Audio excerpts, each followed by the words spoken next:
Claire's heels echoed against the empty concrete floor of the downtown parking garage, each step sounding louder than it should have.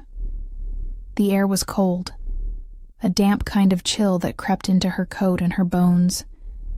It was the kind of silence that followed after things had been said, but not everything that needed to be. She had just left the cafe where she'd told herself she'd say goodbye to Eli for good.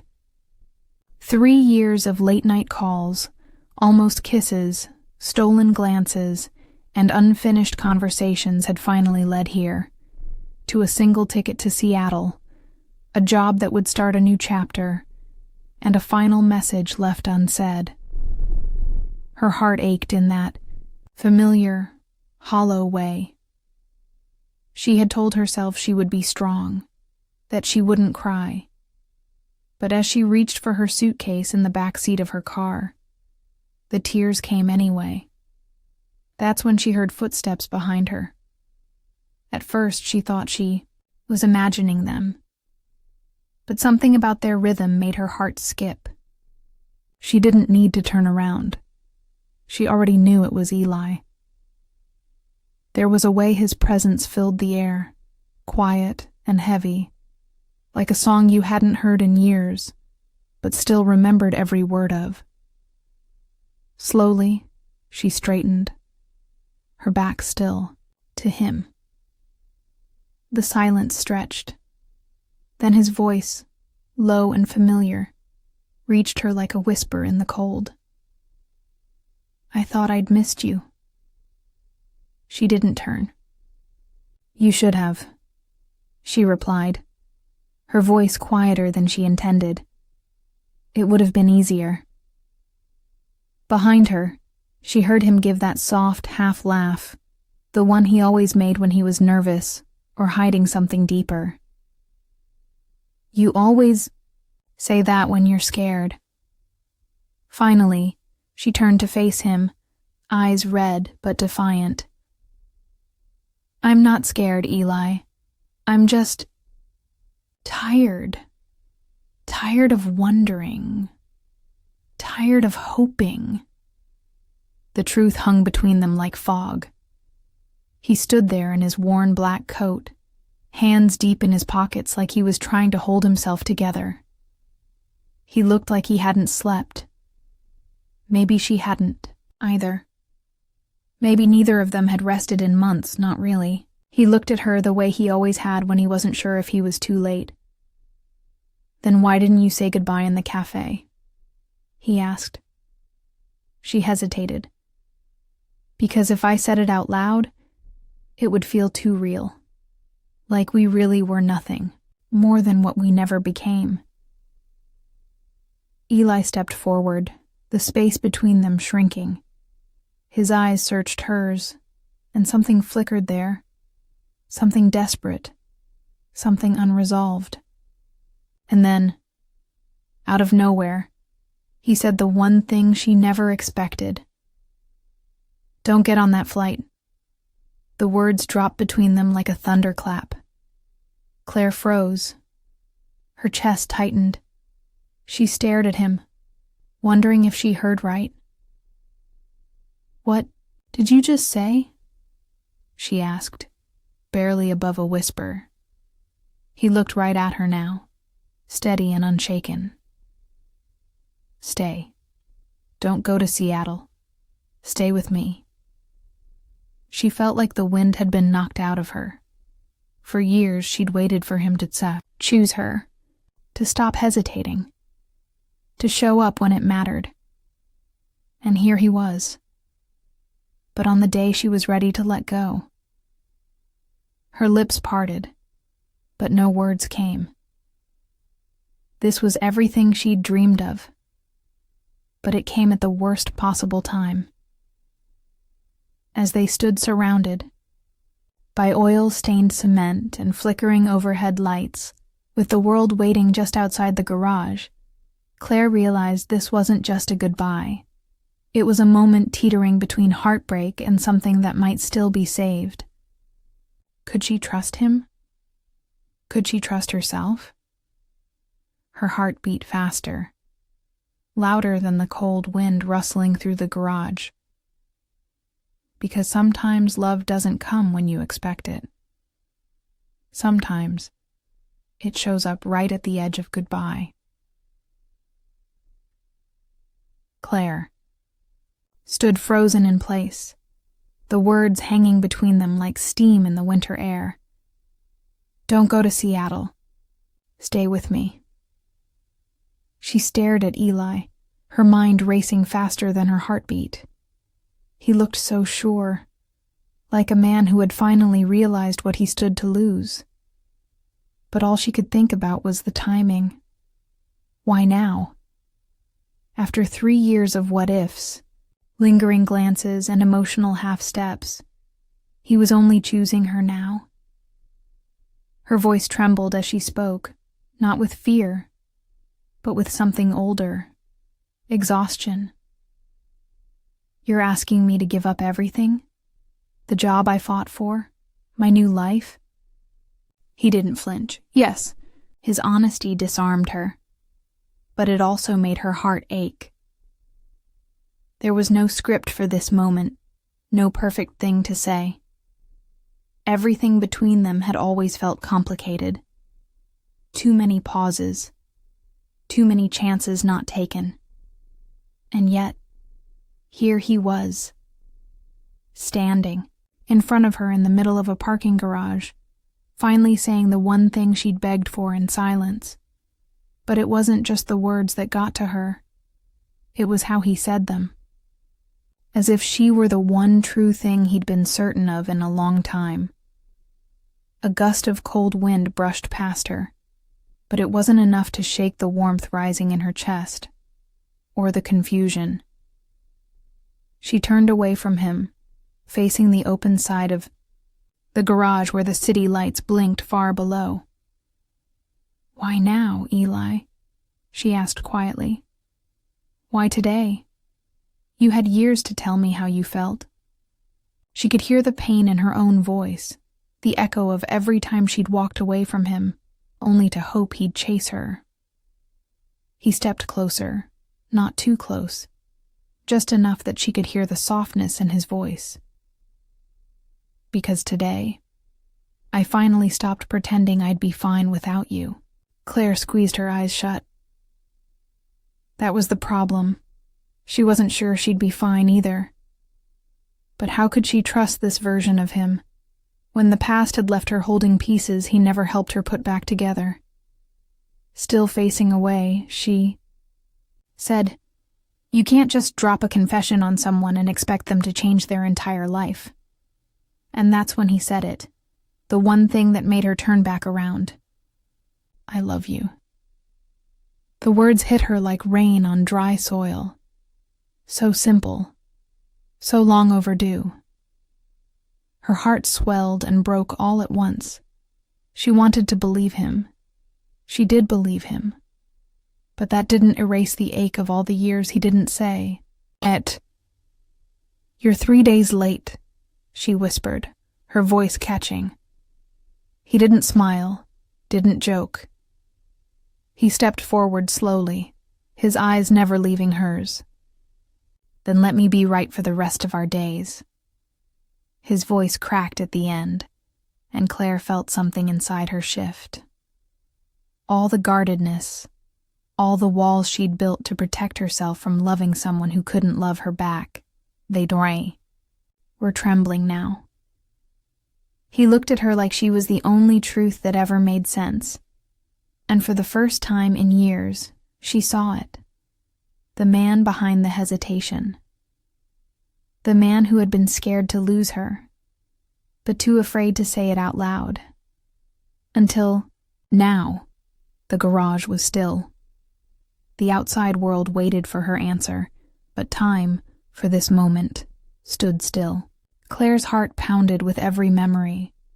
The quiet coffees, the nights they talked until 2 a.m., the almost touch of his fingers brushing hers but never holding on.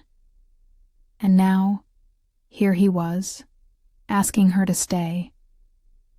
Not with grand promises, not with perfect words, but with honesty. with heart, and with something raw and beautiful, hope.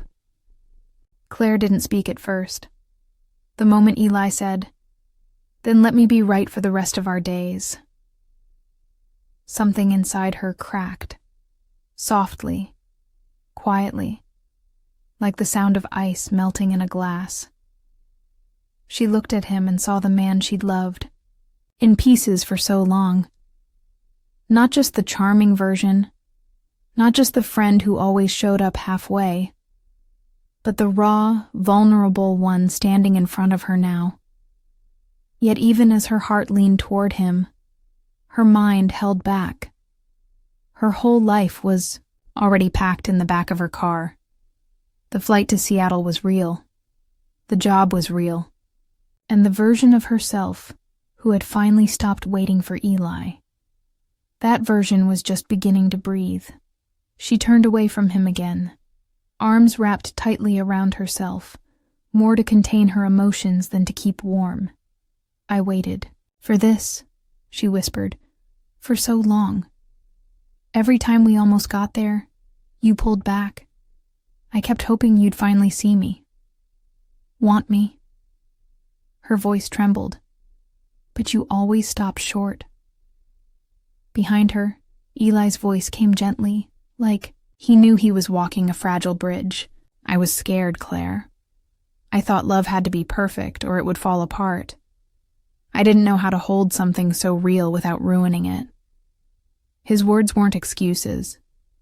They were wounds, opened honestly.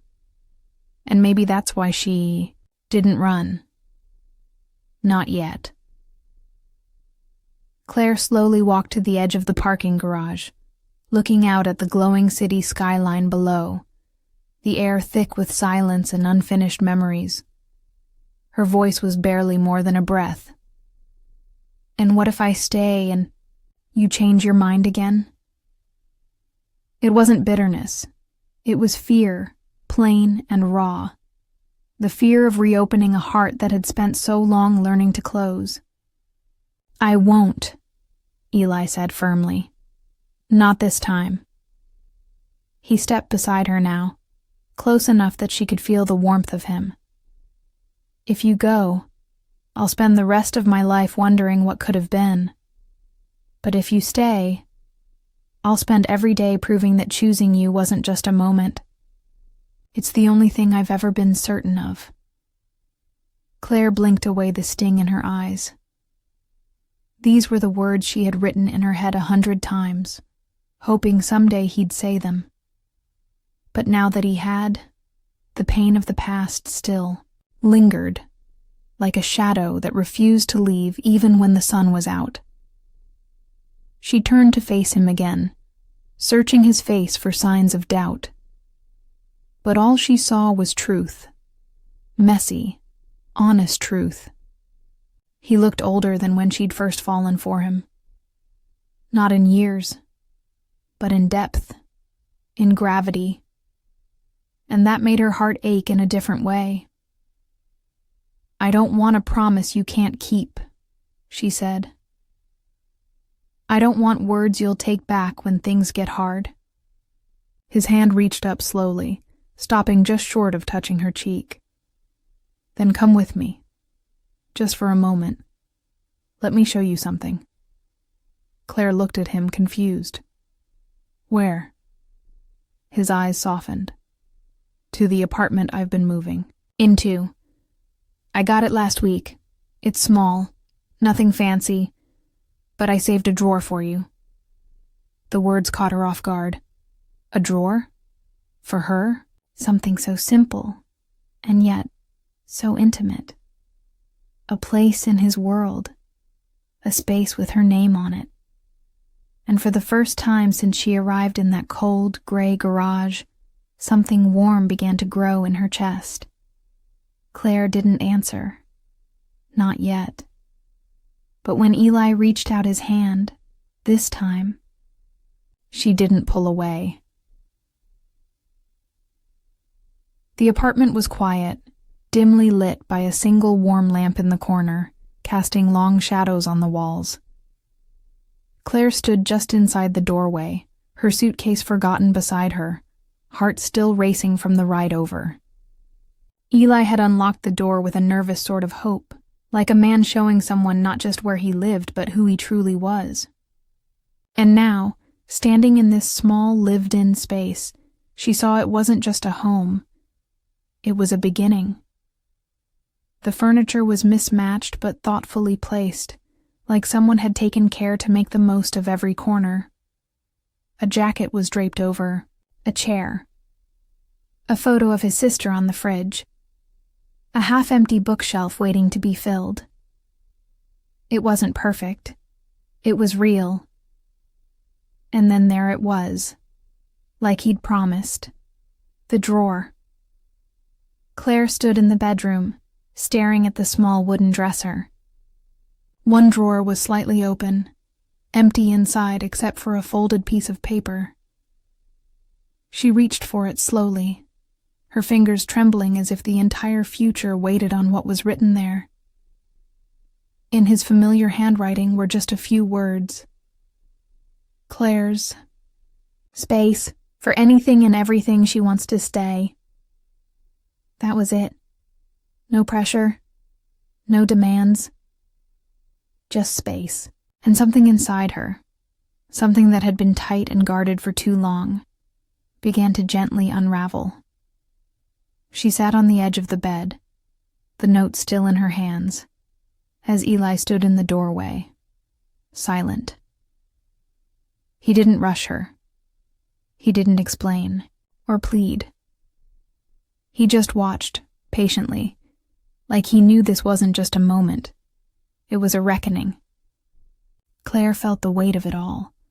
Not just the drawer, not just the job she was walking away from, but the years between them, the moments they almost said what they meant, the days she left conversations feeling both full and empty, and the nights she dreamed of a love that stayed.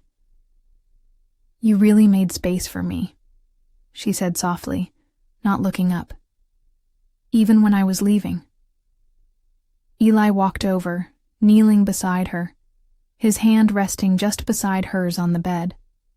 Close enough to feel, but not pressuring her to take it. "I made space," he said gently, "because I finally understood that love isn't something you chase. It's something you make room for." Claire turned to look at him, her eyes misty but steady. "I don't know what comes next," she admitted. "I don't have a plan for us." Eli smiled, not with victory but with tenderness. "Neither do I," he said. "But maybe that's the point. Maybe we don't need a perfect plan, just a place to begin." There was no background music, no grand cinematic moment, just her heartbeat, his breath, and the quiet truth settling between them. Claire reached out then, her fingers curling around his. It wasn't a dramatic gesture. It was soft, careful, but full of intention. She looked around the apartment again, this place he'd chosen, not knowing if she'd ever come see it. A drawer saved for a woman who had every reason to walk away. And yet here she was, suitcase by the door, standing still not because she was uncertain, but because, for once, she wasn't running. "I think," she said slowly, "I'd like to see what it feels like to stay."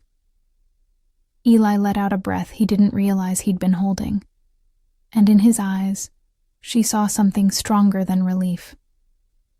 She saw devotion. Not the kind you declare, in a rush of passion, but the kind you build quietly, drawer by drawer, day by day. As the city lights twinkled outside, and the room settled around them in warm stillness, Claire leaned into his shoulder and whispered the words she hadn't dared believe she'd ever say again. "Let's find out what love feels like when it finally stops being afraid." And in that moment, no flight, no job, no past choice could compete with the power of two people finally choosing each other. Completely, honestly, and without looking back.